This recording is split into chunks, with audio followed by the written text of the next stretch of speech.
You see, there's something rather peculiar that happens when you begin to wake up. When you stop playing the game quite so seriously, when you see through the great cosmic joke of it all, you become, how shall I put it, inconvenient. You become an irritation to those who are still fast asleep, still clutching desperately to their roles, their masks, their carefully constructed sense of who they think they are. It's not that you're trying to bother anyone. Quite the opposite. You're simply being. You're breathing. You're walking through life with a certain lightness, a certain freedom. But that very freedom, that very peace you carry, it disturbs something in others. It rattles their cages. And they don't even know why. Have you noticed this? You walk into a room, perfectly calm, perfectly friendly, and someone looks at you as if you've just insulted their entire family. You haven't said a word. You haven't done anything wrong. But your very presence seems to set off some invisible alarm in their nervous system. What's happening here? Why does your peace make them so uncomfortable? Why does your refusal to play the social games cause such strange reactions? Well, let me tell you what's really going on. When you awaken, when you see through the illusion of the separate self, when you stop identifying with the ego and all its desperate demands, you become a mirror. And mirrors, as you know, can be terribly uncomfortable things. They show people what they don't want to see. Not because you're judging them, not because you're trying to make them feel bad, but simply because you exist in a different way now. You're not playing by the old rules. And that makes the ego in others very, very nervous. So let's talk about the 5 ways people's egos will react to your awakening. Not so you can feel superior, mind you. That would just be your own ego sneaking back in through the side door. But so you can understand what's happening. So you can respond with compassion instead of confusion. So you can continue to walk your path without being thrown off by these reactions. When you stop defending yourself, when you stop justifying your choices, when you simply say no without a paragraph of reasons, something strange happens. People get upset. They demand explanations. They want you to prove that you have a good reason for living the way you live. You see, the ego loves to judge. It loves to evaluate, to measure, to determine whether someone else's choices meet its approval. And when you refuse to play this game, when you don't offer your life up for inspection, the ego feels robbed. It feels as though you're being rude, unfair, even arrogant. But here's the thing. You don't owe anyone an explanation for your existence. You don't need permission to be. You don't have to justify your peace, your choices, your way of moving through the world. When you're asleep, you probably spent enormous amounts of energy trying to make others understand you, trying to prove that you were living correctly. But now you've seen through that trap. You've realized that no amount of explaining will satisfy the ego's hunger for control. So what happens? People get irritated. They accuse you of thinking you're better than them. They say you've become distant, cold, difficult to reach. But you haven't changed in the way they think. You simply stopped performing. You stopped auditioning for a role in their drama. And the beautiful thing is, you don't need to argue about it. You don't need to defend your refusal to defend yourself. You simply smile, perhaps, and go about your business, like water flowing around a rock. The rock can complain all it wants, but the water just keeps flowing. Number 2, they will test you to see if you're real. This is a curious one. When people sense that you've found something, some kind of peace or clarity they haven't found, they often can't resist testing it. It's like when you tell someone you're not bothered by something, and they immediately try to bother you about that very thing. They poke, they prod, they say things designed to get a reaction. Why do they do this? Because the ego in them wants to prove that you're just pretending.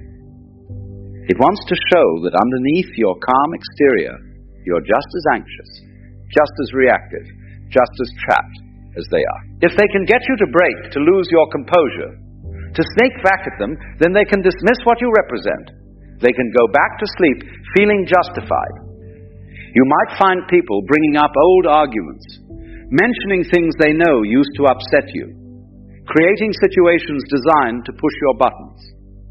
A colleague at work might suddenly start criticizing everything you do. A family member might bring up that one topic they know always started fights. A friend might make comments about how you've changed, how you're not fun anymore, how you take yourself too seriously, or not seriously enough. And here's what's marvelous about this. If you react, if you get defensive or angry or upset, their ego wins. It gets to say, see, I knew it, you're not really at peace, you're just putting on an act. But if you don't react, if you remain calm and present, their ego gets even more irritated. Because now it can't dismiss you. Now it has to face the possibility that what you have might be real. So what do? You let them test. You let them poke and prod, not because you're trying to prove anything, but because you genuinely aren't bothered anymore. You've seen through the dream. You know that their testing is just their own fear speaking, their own ego trying to protect itself from the possibility of change. Number 3, they will gossip and create stories about you. When you stop participating in the constant drama of social life, when you stop gossiping, stop complaining, stop playing the games of alliance and betrayal, something interesting happens. You become a subject of gossip yourself. People will create stories about you. They'll say you think you're better than everyone else. They'll say you've become strange, disconnected, too spiritual, not grounded. They'll wonder what's wrong with you, what happened to make you so different. And they'll discuss all of this behind your back, weaving theories and explanations for your behavior. Why does this happen? Because the ego needs to make sense of things. When someone steps outside the usual patterns, the ego in others becomes uncomfortable. It needs to categorize, to label, to put you in a box it can understand. And if it can't find a box that fits, it will create one. Usually a box that makes you seem flawed, or foolish, or misguided in some way. You might hear through others that people are saying you've had some kind of breakdown, or that you're going through a phase, or that you've joined some weird spiritual cult. The stories will vary, but they'll all have one thing in common. They'll all be attempts to explain away what's happening with you in a way that protects their own worldview. And here's the thing. You cannot stop this. You cannot control what others say about you. If you try, if you go around defending yourself, correcting the stories, setting the record straight, you'll exhaust yourself. You'll be pulled right back into the drama you've been trying to step away from. The awakened response is to let them talk. Let them create their stories. Let them gossip and theorize and worry about you if they want to. Their stories have nothing to do with you anyway. Their stories about their own fears, their own resistance to change, their own unwillingness to question the game they're playing. As they say, what others think of you is none of your business. And it really isn't. You are not the character in their story. You are simply you, walking your path, being present, living with awareness.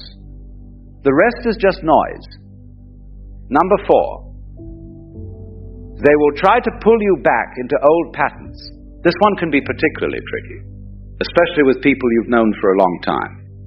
Family members, old friends, people who knew you before you woke up. They remember the old you. The you who played the games, who got upset about the things they got upset about, who participated in all the usual dramas. And now you've changed. You don't react the same way. You don't get pulled into the same arguments. You don't play your old role in the family dynamic or the social group. And this makes them uncomfortable, very uncomfortable. So what do? They try to pull you back. They'll bring up old memories, trying to remind you of who you used to be. They'll invite you into old patterns of relating. They'll create situations where you're expected to play your old part. And if you don't, they'll express hurt or confusion or frustration. A mother might say, you used to tell me everything what happened. A friend might complain that you're not the same person anymore. that you've lost your sense of humor, that you're no fun. A sibling might accuse you of thinking you're too good for the family now. It suggests that maybe others could change too. And that's a frightening thought for the ego. Change means uncertainty. Change means the comfortable patterns might not hold. So they resist your transformation by trying to make you the same person you used to be, but you can't go back. Even if you wanted to, you couldn't. Once you've seen through the illusion, once you've tasted real freedom, the old ways of being feel like costumes that no longer fit. You can love these people. You can be kind to them. You can spend time with them. But you cannot pretend to be someone you're not anymore just to make them comfortable. So what do? You remain present. You remain loving. But you don't take the bait. When they try to pull you into an old argument, you don't argue. When they try to make you feel guilty for changing, you don't defend yourself. You simply are who you are now, and you trust that either they'll adjust to this new way of relating, or they won't. And either way, you continue on your path. Number 5. They will feel uncomfortable in your presence. This is perhaps the most subtle and the most powerful reaction. When you've awakened, when you're no longer identified with the ego and all its games, your very presence becomes uncomfortable for those who are still deeply asleep. It's not that you're doing anything wrong. It's not that you're judging them or looking down on them or trying to make them feel bad. In fact, you might be more tamed, more present, more genuinely interested in them than you ever were before. But something about your energy, your way of being, makes them squirm. Why? Because consciousness is contagious. When you're present, when you're not caught up in the constant chatter of the mind, when you're simply being, it creates a space of stillness, a space of awareness. And in that space, other people's ego chatter becomes suddenly very loud to them. They become aware, even if just slightly, of the noise in their own heads. They become aware of their own anxiety, their own restlessness, their own constant need to be somewhere else, doing something else, being someone else. Your peace mirrors their chaos. Your stillness reflects their agitation. And instead of using this as an opportunity to question their own way of being, the ego's first instinct is to blame you for making them uncomfortable. It's your fault they feel this way. You're too serious. You're too calm. You're too quiet. Something must be wrong with you if you're not as anxious and busy and worried as they are. You might notice people don't want to sit with you in silence. They fill every gap with chatter. They ask you what you're thinking, what's wrong, why you're so quiet. They interpret your presence as judgment when it's simply presence. They project onto you their own discomfort with stillness, with silence, with simply being. And here's the beautiful paradox. The very thing that makes them uncomfortable, your awakened presence, is exactly what they need. Your stillness invites them to be still. Your peace offers them the possibility of peace. Your freedom shows them that freedom is possible. But the ego resists this invitation with everything it has, because accepting it means death to the ego. It means letting go of all the games, all the stories, all the desperate attempts to prove its existence. So some people will simply avoid you. They'll make excuses not to spend time with you. They'll drift away from your life. And that's okay. You cannot force anyone to wake up. You cannot drag them into awareness. All you can do is be who you are, and trust that those who are ready will be drawn to what you represent. Others might accuse you of being judgmental, even though you're not judging them at all. They feel judged simply by being in the presence of someone who's not playing the game anymore. Your very existence questions their choices, even though you're not saying a word about their choices. This is projection. They judge themselves and then project that judgment onto you. The awakened response is compassion, because you remember what it was like to be asleep. You remember the constant anxiety, the need to defend yourself, the exhausting game of trying to be somebody. You remember how uncomfortable it was to be around anyone who seemed to have found something you were still desperately seeking. So you don't take their discomfort personally. You don't make it mean anything about you. You simply continue to be present, to be kind, to be available if they want to talk, or be silent together. Now here's what's important to understand about all 5 of these reactions. They are not about you. They're about the other person's relationship with their own ego. When you awaken, you become a mirror. And what people see in that mirror is not you, it's themselves. They see their own fears, their own resistance, their own attachment to the game they're playing. Some will look in the mirror and feel inspired. They'll want to know what you've found. They'll ask questions. They'll be curious about this peace you seem to carry. These are the ones who are ready, who are beginning to wake up themselves. They recognize in you something they've been looking for, even if they don't know what to call it yet. But others will look in the mirror and feel threatened, and they'll react in one or more of the ways we've discussed. They'll demand explanations, test you, gossip about you, try to pull you back, or simply feel uncomfortable around you. And all of this is just the ego's way of protecting itself from the possibility of change. The woman who glares at you in the grocery store is not really seeing you. She's seeing her own discomfort reflected back at her. The colleague who constantly criticizes you is not really responding to what you do. He's responding to what your way of being says about his way of being. The family member who accuses you of thinking you're better than everyone is not really talking about you. They're talking about their own insecurity, their own fear of change. Second, you remain compassionate because you know that being asleep is suffering. You know what it's like to be trapped in the ego's games, to feel that constant low-grade anxiety, to always be defending yourself against some imagined threat. So when people react to you in these ways, you see it for what it is. Cry for help. A desperate attempt to maintain the only sense of self they know. Third, you don't dim your light to make others comfortable. This is crucial. You might be tempted, out of kindness, to go back to playing some of the old games, to pretend you're still asleep, just to fit in, just to avoid making waves. But this doesn't serve anyone. Your light, your awakened presence, is a gift to the world. Even when it makes people uncomfortable, especially when it makes people uncomfortable. Because that discomfort is the first step toward questioning, toward waking up. Fourth, you trust the process.